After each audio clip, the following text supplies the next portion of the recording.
oleme jõudnud rattabaasi, mis nagu nimi võib-olla siis nagu vihjeks annab, tegeleb rataste müügiga. Tere, minu kõrval on Kalle.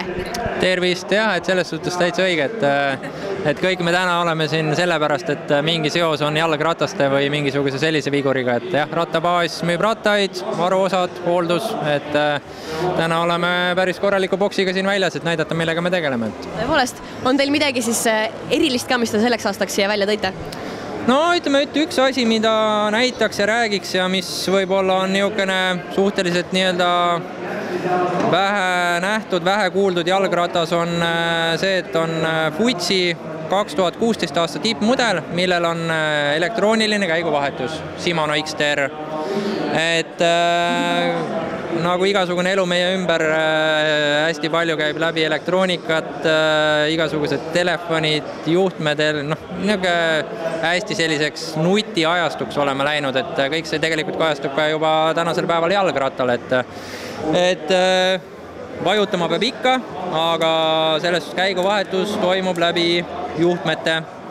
Sadula posti sees on aku peidus, mida peab aeg-ajalt laadima nagu telefonigi ja selles suhtes kõik käib mööda juhtmeid, samamoodi amordilukustus, vajutad seda pistikut, amort läheb lukku, on lahti, on keskmises asendis, et mootorit veel sellel jalgrattal sees ei ole, aga kõik muu, mis liigub ja mingeid asju tegema peab, see käib nii-öelda mööda juhtmeid. No nii, võtavad üle need juhtmed, aga mis siis, kui aku saab tühjaks? Mis siis saab? No kui aku saab tühjaks, siis kui inimesel käigud ei tööta, see tähendab seda, et ta peab ise olema hästi hajameelne ja tõesti mitte seda asja tähele panema, et esiteks displeil, nagu telefonilgi on näha, palju on aku täituvus, sealt edasi, kui ütleme, see ressurss jääb seal ikkagi liiga väikseks, siis ei ole see, et kõik asjad kaovad tagant ära. Kõigepealt ei tööta esiamordi lukustus, et siis ongi, kas ta on kinni või lahti. Sealt edasi, kui ikka laadima ei pane,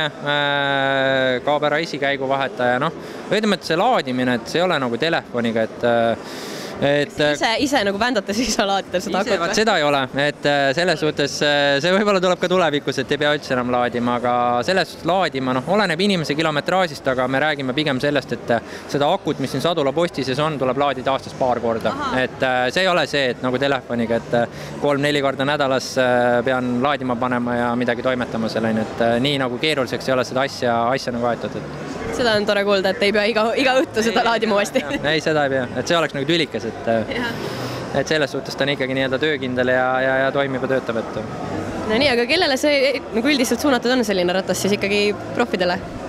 Jah, selles suhtes sõidavad maailmakarikatel maailma tipud selliste jalgratastega. Seal põhjuseks kindlasti on see, et lihtsalt nemad teevad oma tööd, et nemad sõidavad sponsortoodetega, mis Shimano või antud mingisugune rattatootja neile sõitmiseks annab.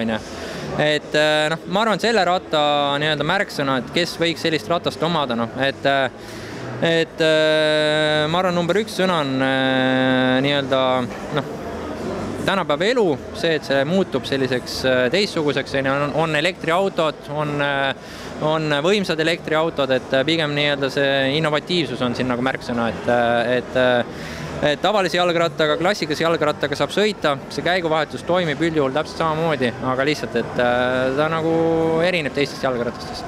Innovatiivsele inimesele siit leiab ratta küll ja üldse kogu rattalaadalt ilmselt siin valikut on tohutult, aga aitäh ja meie liigume edasi viimaste bokside juurde.